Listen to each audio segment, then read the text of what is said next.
Salam, selamat pagi Bapak Ibu dan Saudara yang dikasihi oleh Tuhan Yesus. Renungan kita pagi hari ini diambil dari Injil Matius pasal 16 ayat 1-28 dengan tema komitmen mengikut Yesus. Lalu Yesus berkata kepada murid-muridnya, "Setiap orang yang mau mengikut aku, ia harus menyangkal dirinya, memikul salibnya dan mengikut aku." Keputusan mengikut Yesus adalah sebuah komitmen pribadi, tidak dipengaruhi oleh bujukan, rayuan, atau paksaan dari manapun. Komitmen mengikut Yesus akan berdampak sampai kepada kekekalan. Itulah sebabnya Tuhan Yesus memanggil murid-muridnya agar mereka serius, berkomitmen sungguh-sungguh dalam mengikut Yesus dan melayaninya. Dalam bagian ini, Tuhan Yesus mengingatkan murid-muridnya, ada orang-orang yang mau mengikut Yesus karena tanda. Kelompok ini adalah kaum Farisi dan Saduki. Mereka mau percaya Yesus jika Tuhan Yesus sanggup memberikan tanda dan melakukan mujizat. Tuhan Yesus menilai kelompok ini adalah angkatan yang tidak setia, sesat, dan jahat. Tuhan Yesus sanggup melakukan mujizat, tetapi jangan paksakan Tuhan untuk melakukan mujizat untuk memenuhi keinginanmu. Biarkan Dia bekerja sesuai dengan kehendaknya. Matius 16 ayat 1-4. Tuhan Yesus mengingatkan murid-muridnya untuk waspada terhadap ragi orang Farisi. Apakah ragi orang Farisi itu? Ragi orang Farisi yang dimaksudkan adalah kemunafikan. Kemunafikan sangat berbahaya. Kemunafikan dapat merusak iman dan komitmen kita dalam mengikut Yesus.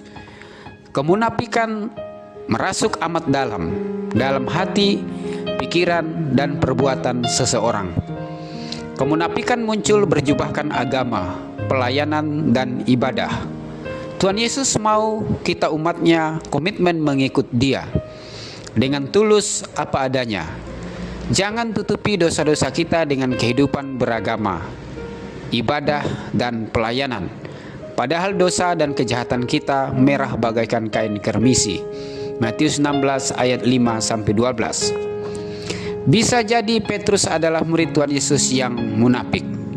Ia terpengaruh dengan ajaran orang Farisi dan Saduki. Dari sisi lain Petrus mengakui kemesiasan Tuhan Yesus. Maka jawab Simon Petrus, "Engkau adalah Mesias, anak Allah yang hidup." Tuhan Yesus menilai ucapan Petrus lahir dari iman melalui pernyataan Tuhan sendiri kepada Petrus. Petrus harus menjaga ucapannya, imannya, dan komitmennya dalam mengikut Yesus. Sebab mengikut Yesus sebagai Mesias tidaklah mudah kalau bukan dari penyataan Tuhan sendiri. Matius 16 ayat 13-20. Iman dan komitmen Petrus gampang tergoyahkan. Di sisi lain ia mengakui kemesiasan Tuhan Yesus, tetapi di sisi lain ia menyangkalnya. Ketika Tuhan Yesus menjelaskan misinya, kemesiasannya yaitu melayani, menanggung banyak penderitaan, ditolak tua-tua dan imam-imam kepala maupun ahli-ahli Taurat, Petrus menolaknya. Dengan gagah berani ia menarik Tuhan Yesus ke samping dan melakukan pembelaannya. "Tuhan, kiranya Allah menjauhkan hal itu. Hal itu sekali-kali tak akan menimpa engkau." Matius 16 ayat 22. Tuhan Yesus menegur Petrus, "Enyahlah iblis, engkau suatu batu sandungan bagiku, sebab engkau bukan memikirkan apa yang dipikirkan Allah, melainkan apa yang dipikirkan manusia." Matius 16 ayat 23.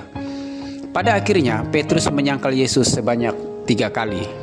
Saudara yang dikasihi Tuhan Yesus, mari kita menjaga komitmen, kesungguhan, ketekunan, dan kesetiaan kita dalam mengiring Tuhan Yesus. Jangan sampai komitmen kita luntur karena pengaruh ajaran-ajaran sesat, kemunafikan, dan penderitaan karena nama Yesus. Setiap orang yang mau mengikut Yesus diberikan beban dan tanggung jawab untuk menjaga komitmen dan motivasinya, yaitu menyangkal diri dan memikul salib. Dengan kemampuan menyangkal diri dan memikul salib, komitmen kita dalam mengiring Tuhan Yesus tetap terjaga dan tidak mudah tergoyahkan. Amin. Tuhan Yesus memberkati.